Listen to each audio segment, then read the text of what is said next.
Hey guys, what's going on? It's your boy Bros here, and this video is long overdue. So I do apologize about taking so long to make this. A lot of people have been asking me, "Hey Bros, what happened with the comp tip videos and such?" So here is the second episode, even though it's taken a long time. I hope you guys enjoy this. This episode is focused around map control. Not only map control, but playing objective. So on the screen here, you see my two teammates. They're in the middle of the tunnel on countdown, on attack. First thing that I want to point out is these guys are taking probably the worst position on the map that you can take on attack. You want to either push hard left or hard right, so you don't give the enemy team enough time to counter your move or know where you're going, because the objective to countdown is basically planting as fast as you possibly can and defending it. So if you can beat those guys there, you can plant, get it in fast, and then burn time until the bomb blows up, even if you don't kill the entire team. So as you see there, my team dies in the middle, getting nothing done, while I go hard left, push all the way up to the bomb and plant like I'm supposed to do. And if these guys would have been with me, we would have potentially won the round. But playing in the middle of the map, or playing a part of the map that is basically irrelevant, is never a good thing.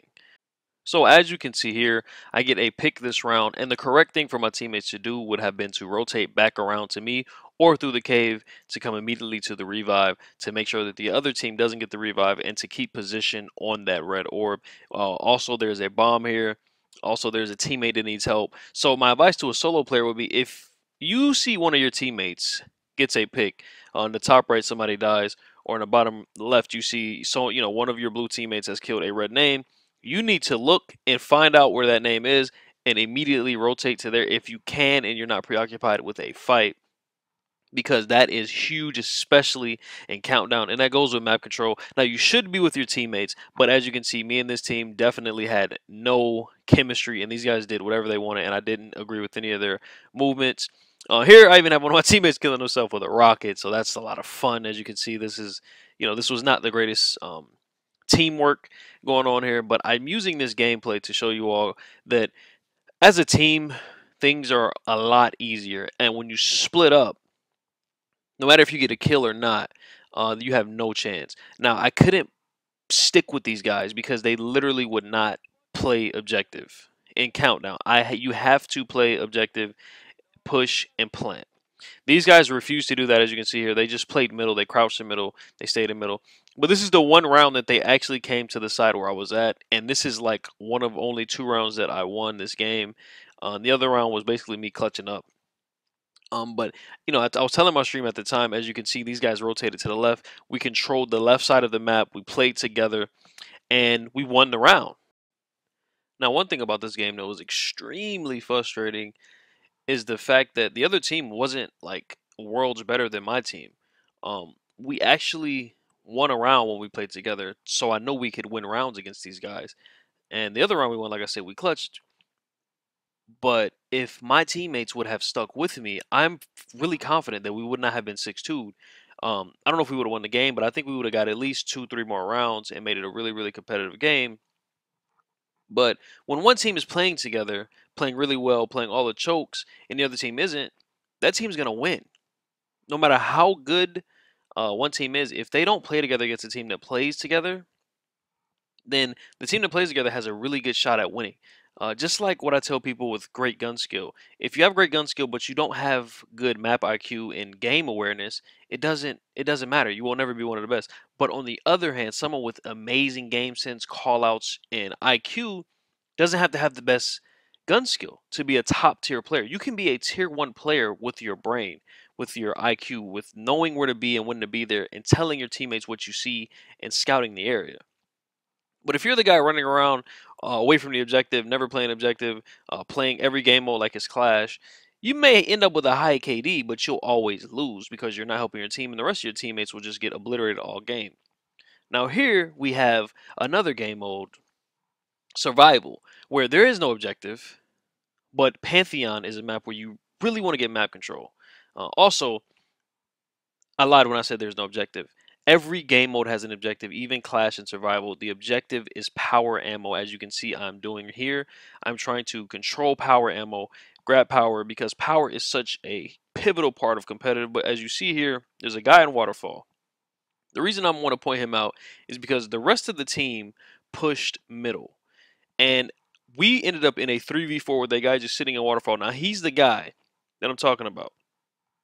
He could have the best gun skill in the world, but if he's just leaving his team to die and letting us lose that team fight and then letting the other team get power, we're at a major disadvantage. So I can't go through every game mode and every map for you guys, but what I want you guys to do is every time you load into a competitive game, I need you to think to yourself, what is the right play? What part of the map do I need to be controlling? Like I said, I can't touch on each game mode and map in this video, and I don't want this video to be too long, but I do want to basically give some basic tips on map control for each game mode. So when you play each specific game mode, you kind of know what to look for. The first thing that I want to talk about is control. Now, you guys know control is to control two zones. I can't tell by how many blueberries I got that in the game of 1 or 0 captures and never go for a first or even second zone. But in control, you want to get 2 flags. And I know this may sound pretty basic, but you want to get the 2 best flags. Now, there will always be a flag that is close to heavy. That is the most important flag, guys. I cannot say that enough. Like, if this was a control map here, B would be right next to the heavy. You would always go for B.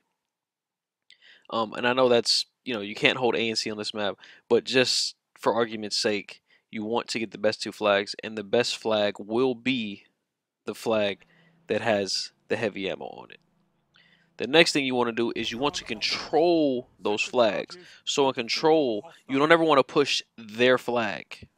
You want to keep somebody basically kind of anchoring your flag so you don't lose the good spawn, because every map, almost every map, has a good spawn, especially the maps that aren't symmetrical. And then you want to control the flag with the power on it. Now, if you push up, I've seen it so many times, and it's happened to me with so many blueberries. They'll push too much trying to use their super, and if they'll flip the spawn, they may kill the whole team, but the team will start to spawn on the good flag, and then they'll be able to use their supers to get control of that, and then they'll take control of power, and then you're sitting there for 2 minutes spawn trap, trying to get control back of good spawn. So as you can see there, my teammates all fought in middle instead of being decisive and pushing one side like I spoke about earlier, which makes me want to get into countdown now. Countdown's on the screen. On attack, you want to push one side as a 4-man team.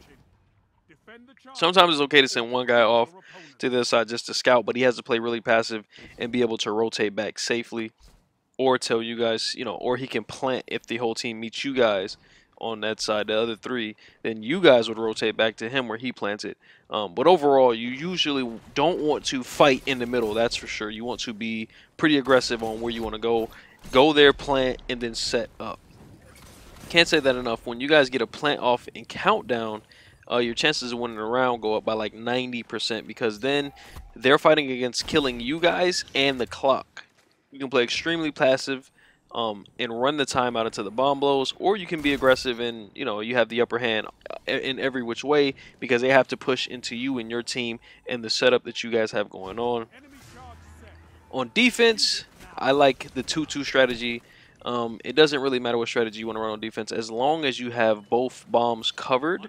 You kind of want to sit back and protect the bombs. You kind of want to rotate to both bombs and play passive until you find out where they're going, and then call out to your teammates where they are so your teammates can rotate over, or even sometimes flank behind them. It depends on how good the players are if you're flanking, but you kind of got them where you want them. You got them trapped on one side, and you can close in and kill them. But when you let the other team plant, if the same thing happens to you, their chances of winning around go up dramatically, and then you're fighting against killing them and the team. You also never want to sit there and play power ammo in countdown. It takes like a minute to spawn, and the rounds in countdown usually don't last more than like 30 seconds. So if you sit there and wait on heavy, I've seen people do this. Their entire team dies. They grab heavy and then they're in a 1v4, and of course they don't clutch it. So heavy does not make a huge difference in countdown. It never has, and I don't think it ever will. So don't feel like that's something that you got to do, because heavy is extremely important in the other game modes, but in countdown it is the least important thing about the entire mode. Now, survival and clash are pretty much the same, but I play them a little differently, or I think you should play them a little differently, so I'll separate them. With clash, like I said, there's no real objective, but the objective is to get heavy. Each map is different, and you want to play each match and map differently. But the one thing that will stay consistent is you don't want the other team to get power ammo. If the other team gets power ammo, you don't stand a chance. They're going to farm you, especially if they're running a bunch of war clips, like 95% of the teams in competitive are. They will just control chokes, control your spawn, and shoot war clip if you try to push and counter them at all. So you want to start the match out always start the match out going straight to power. Now, if you lose the fight, at least you went down playing the map the right way, and then you need to play a little bit passive until the power ammo is gone or until you get a pick or snipe. If anyone's running a snipe or somebody's running a pulse rifle, try to play the range against the war clip or against the power ammo. But yeah, Clash, you want to spawn in, go straight for the power ammo, and if you get the power ammo, you want to control it. Now, what I mean by control doesn't mean camping your spawn like neck breathers or mouth breathers. You want to still be free roam and still be semi-aggressive or even really aggressive, but you don't want to be aggressive to the point where it's making your team lose, where it's a detriment. You don't want to be feeding. You don't want to run into the spawn where 4 people are probably camping because they know you have power and trying to get a kill. No, if the other team's going to sit in the spawn, you let them sit in the spawn. Don't run into their spawn and die. Now, I do that a lot, so it's a hearing it from me is the worst. I'm very impatient. But I can say that it is not a good play, and I lose a lot of rounds, and my team loses a lot of rounds because I get very impatient and I don't like campers. So I'll get aggressive, run in, and get team shot.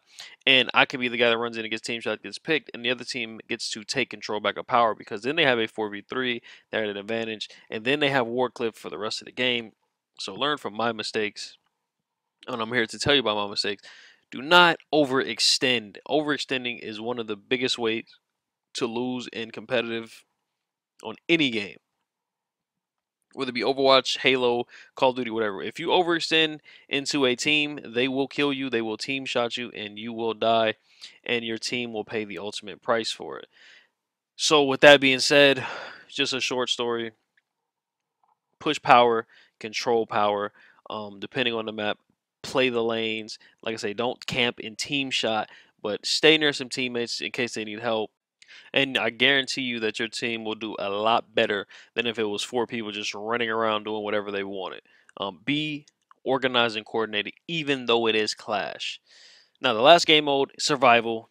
Basically, you want to play the same way. You want to spawn and you want to run straight to the power ammo. You want to control the power ammo. But the difference with Survival than Clash with me, and it's kind of the same, but with Survival, it's better to push spawn. Now, it could be crazy, but the reason I say push spawn in Survival and not Clash is because of the spawns. When I play Clash and you push spawns, the spawns seem to be more erratic and all over the place. But Survival, it seems to spawn people with their team on the opposite side of where they died. Now, this is just my experience. I don't know if this is actually a fact or this is actually a thing where the spawns are different in the game modes, but I promise you, I played a lot of Clash and Survival, and Clash and Survival tend to have completely different spawns. Like in Clash, sometimes I'll die and I'll spawn up behind my team again while they're dying and get farmed. In Survival, it almost always spawns you on the other side of the map. So what you want to do is when you kill 1 or 2 or 3, you want to push in and finish those kills off, and then rotate back through middle, grab the power again, and then kill the team again, and basically keep rotating back and forth from spawn to spawn. That is what I mean by map control in these game modes, guys. Hopefully that helps you all out. And if it doesn't, just take one thing from this video. And that one thing that I want you to take is when you go into a comp game, right from the beginning, ask yourself, where do I need to be? Where should I go? What place on the map right now gives me the best position to win? A lot of people spawn up and run away from their teammate. Run to your teammates when you spawn up.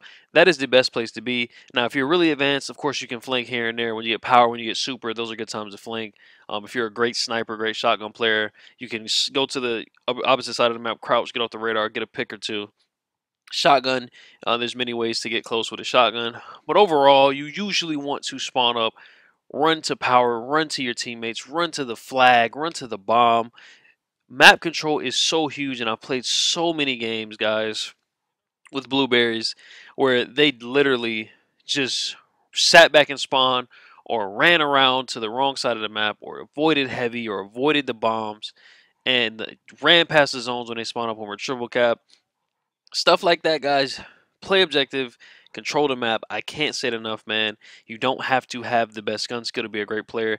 If you can play the maps right, if you can give great callouts, if you can have a great IQ and be in the right place at the right time, you can use special weapons in this game. You don't have to have the best primary shot, and you can be really good, man. You can make really, really, really good plays. So I beg you guys to listen to what I'm saying. Sorry for the video being so long, but map control, map awareness. Uh, look into it, guys. Hopefully, I helped out a little bit, and I'll answer all the questions in the comments if you have any specific questions about specific maps and situations. But anyway, thanks for watching, guys. Sorry about this video being late, and I'll try to get the next one out sooner. Have a good one, guys.